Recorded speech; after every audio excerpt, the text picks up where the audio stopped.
Welcome back to Take Two, ladies and gentlemen. And for those of you who are new here, Take Two is all about taking a second look at movies that were released a few months ago, or even a couple months ago, but is now available on digital download and on Blu-ray. We check to see if these movies still hold up, or if they've gotten better, or if they've gotten worse. And today's topic of discussion is, of course, The Kingsman, The Golden Circle. I'm going to be doing a little something different from now on here at Take Two, and also on my other movie reviews on the Moody Reel. I'm going to go by category, okay, just so we can check off the boxes in watching a film and reviewing it, or having our thoughts on it. So the first box that we're going to check off is direction. The director, Matthew Vaughn, who of course was the director of the first The Kingsman film in the franchise.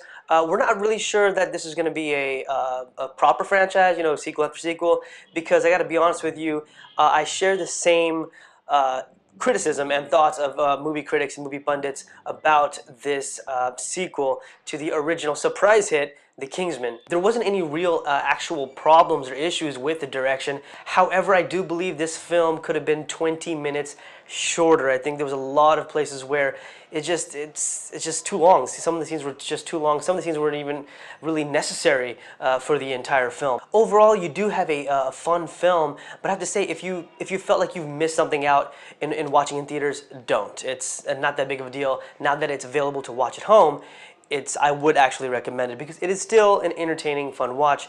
Definitely not as good as the first, and it goes to really the entire execution of this sequel. There was a lot of unnecessary elements. And yes, even though this is based on a comic book series, this film is a lot more outlandish than the first one. You thought this couldn't get any crazier.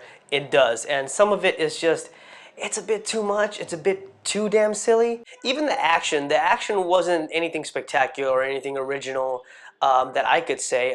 Again, it was fun because of what we saw in the first film, and it got, caught us by surprise. We enjoyed it more. So it did have a lot to live up to. Unfortunately, it didn't do as well as the first. The second box to check off is, of course, the performances.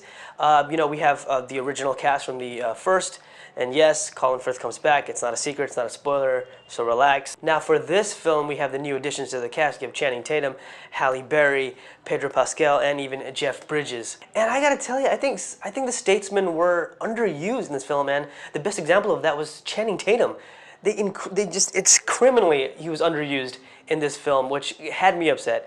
Not upset, but a little irritated. I think they could have used him a lot more, just like the other characters. Even Halle Berry was sort of just sideswept character alongside Mark Strong. But I understand, supporting character in this film, and even though they were supporting actors, they did a good job. They did what they were able to do with the time given, with the screen time given. Even the villains sort of just didn't have the same effect as Samuel L. Jackson did in the first film. As much as I love Julianne Moore, I don't know, she just did not have the same effect, and she wasn't as kooky or as crazy or whatever. She wasn't as menacing. She wasn't as engaging, I think. Again, she wasn't properly used, unfortunately. And of course, we have Taron Egerton playing the main character. He played that to the T as he did in the first film, so nothing wrong with that. Again, no huge issues with the cast of this film. It's just the overall execution that just went wrong, and just it didn't really capture the audience, I would believe, in theaters as the first one did. And when you have a sequel, it's very difficult to not compare to the first one. You kind of have to, because it's sort of an ongoing story, right? It's like a to be continued. So really, it just comes back to what I said earlier about, if you missed it in theaters, not a big deal. And now that it's available at home in digital download, Blu-ray, I would recommend it. I would actually recommend this movie. It still is fun. Just don't have too much high expectations, because it definitely does not match up to the first film. And I'm just curious now if they do go forward with this franchise. I don't know, but we'll have to see. Hopefully, if they do come with another sequel, and it does have an open ending, of course, no spoilers, don't worry. It does have an open ending. It's a little obvious. We'll see. We'll see if Matthew Vaughn comes back, or it's another director that takes up the franchise. And I think if you do get fresh blood in there, the franchise might do even better.